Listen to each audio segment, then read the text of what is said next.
Hello everyone दोस्तों, मैं अरुण शर्मा। आप देख रहे हैं द सोच। दोस्तों, इस वीडियो में बात करने वाले हैं, महाराष्ट्र में इलेक्शन खत्म हो चुका पर बीजेपी सरकार अब तक मुख्यमंत्री के लिए दिल्ली की चक्कर पे चक्कर लगे जा रहे हैं। 4 दिन से ज्यादा हो गए पर बीजेपी मुख्यमंत्री का चेहरा घोषित करने में शायद बीच में फंसती नजर आ रही है। दोस्तों, अगर आप चैनल पे पहली बार आए जुड़ सकते हैं, सारी वीडियो को देख ली। दोस्तों, बात करते हैं BJP double engine 4 engine NDA सरकार के बारे में कि महाराष्ट्र में जमकर तगड़ी लगाई और जिस तरीके से विक्ट्री हासिल की, उसके बावजूद जिस शिंदे के कंधे पे रखकर बीजेपी ने बंदूक चलाई, उस शिंदे को ही मुख्यमंत्री बनाने के लिए दिल्ली के चक्कर पे चक्कर लगे जा रहे हैं।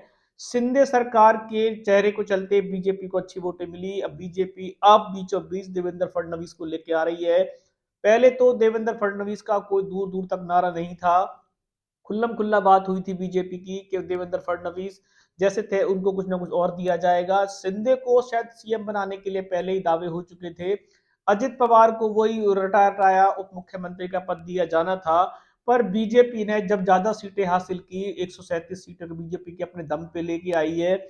इसके बावजूद बीजेपी ने अपना पैतरा बदल दिया है और उन्होंने दोबारा से दिल्ली में उठक बैठक जारी कर दी है। शिंदे को मुख्यमंत्री की कमान देने के लिए बीजेपी अब आगे नहीं आना चाहती। यहां तक कि शिंदे गुट ने बीजेपी के लिए बोल दिया है कि अगर मुख्यमंत्री बनेंगे तो शिंदे गुट का ही बनेगा। अब बीजेपी के लिए कड़ी मुश्किल है। एक तो जीत तो वो गई है, पर मुख्यमंत्री जिस जनता ने जिस मुख शिंदे को मुख्यमंत्री के रूप में पसंद किया, देवेंद्र फडणवीस पहले भी महाराष्ट्र की राजनीति में कुछ ज्यादा नहीं कर पाए थे, जिससे बीजेपी फंसती नजर आई थी। पर अगर शिंदे को जनता ने पसंद किया है तो बीजेपी अब शंकराग गाने लगी और बीजेपी दोबारा से वही अमित शाह मोदी जी के हाथ में मुख्यमंत्री की कमान दे दी गई है। पर शिंदे गुट का साफ कहना है कि शिंदे तो सेफ है। ये नारा जैसे ही शिंदे गुट ने लगाया, बीजेपी के नेताओं को देखा जाए तो हरी मिर्ची लग गई, लाल मिर्ची लग गई। उन्होंने कहा इस नारे का गलत प्रयोग किया जा रहा है, दिल्ली से बैठक जारी होगी। पर शिंदे गुट साफ कह रहा है कि दिल्ली से हमें क्या लेना देना।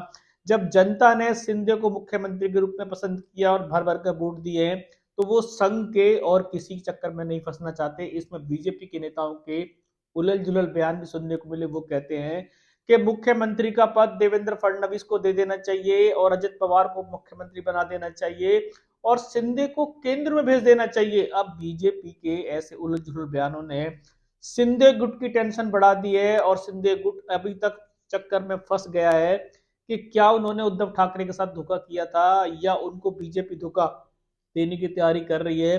अगर किसी भी सूरत में बीजेपी शिंदे को मुख्यमंत्री नहीं बनाती तो ये निश्चित है कि शिंदे गुट का बवाल कटेगा ही कटेगा। अजित पवार इसमें नई पारी खेलते नजर आ रहे हैं। वो दिल्ली तक की बैठकों में अब तक शिंदे का नाम फाइनल नहीं हुआ है। देवेंद्र फडणवीस पे अटकलें जोर पकड़ती जा रही हैं और 4 दिन में बीजेपी एक मुख्यमंत्री का चेहरा फाइनल करने के लिए चक्कर फंस गई है। जहां बीजेपी को समझ में आ रहा है कि अगर उनकी सीटें ज्यादा आई हैं तो वो अब शिंदे को मुख्यमंत्री क्यों बनाएंगे। अब बीजेपी के जीतने के बावजूद शिंदे गुट से देखा जाए तो नाराजगी के सुर है और शिंदे ने इस पे अब तक खुलकर बयान तो नहीं दिया, पर सूत्रों के हवाले से खबर है कि शिंदे अब बीजेपी की इस नीति का देखा जाए तो मास्टर स्ट्रोक खेलने की तैयारी कर रहे हैं। अगर बीजेपी ने शिंदे को इस बार झूला झुलाने की कोशिश की तो शायद बीजेपी झूला झूलेगी जैसा उद्धव ठाकरे को शिंदे ने झुलाया था। अब बीच में बीजेपी की तिगड़ी फंसती जा रही है कि अजित पवार और शिंदे क्या एक हो सकते हैं और देवेंद्र फडणवीस और बीजेपी को आगे दिखा सकते हैं। पर बीजेपी की ये सबसे बड़ी गलत बात रहती है कि जब बीजेपी जिसके चेहरे पर चुनाव जीत के आती है तो संघ को और मोदी जी को और अमित शाह को बीच में ले आती है कि टिकट तो और सीट बंटवारा और मुख्यमंत्री का चेहरा वो फाइनल करेंगे। अब इससे शिंदे गुट में नाराजगी के शोर उठते जा रहे हैं और वो कह रहे हैं कि शिंदे तो सेफ है, यानी देवेंद्र फडणवीस सेफ नहीं है। जिसके चलते बीजेपी के नेताओं को मिर्ची लग रही है और वहां पे बवाल जारी है। आए दिन अटकलें लग रही हैं, पर एक दो दिन में शायद बीजेपी ये जोखिम भरा निर्णय लेगी, चाहे वो शिंदे को मुख्यमंत्री बनाए, चाहे देवेंद्र फडणवीस को बनाए। और अजित पवार का क्या होगा, ये सबसे पैतरा अलग चलेगा, क्योंकि पहले तो बीजेपी शायद ये प्लान लेके आने वाली है कि देवेंद्र फडणवीस को मुख्यमंत्री बनाया जाए। दो उप मुख्यमंत्री बीजेपी शायद सोच रही है, एक अजित पवार और एक देवेंद्र फडणवीस। अजित पवार तो ले दे के शायद राजी हो भी जाएंगे, पर देवेंद्र फडणवीस के साथ शिंदे शायद उप मुख्यमंत्री पद लेने के लिए शायद राजी नजर नहीं आ रहे हैं। उनकी सेना बवाल काटती नजर आ रही है और ये सेना का बवाल बीजेपी को कितना भारी पड़ेगा, या बीजेपी सरेंडर होगी, या अजित पवार और शिंदे अपना अलग गुट बना सकते हैं। दोस्तों, इस रुझान पर नजर बना के रखेंगे कि बीजेपी ने बड़ी विक्ट्री हासिल करने के बावजूद भी शिंदे को मुख्यमंत्री मानने से इनकार कर दिया है और बीजेपी ने अब ये बात घुमानी शुरू कर दी है और वो देवेंद्र फडणवीस के चेहरे पे मुख्यमंत्री कमान देना चाहते हैं, पर सिंधे गुट इससे सहमत नहीं और सिंधे गुट ने नारा लगा दिया है कि सिंधु तो सेफ है, अब देवेंद्र फडणवीस सेफ नहीं है। इसका रुझान में क्या फर्क पड़ेगा? क्या बीजेपी जीतने के बावजूद भी इंडिया गठबंधन के साथ जोखिम भरा मौका ले सकती है?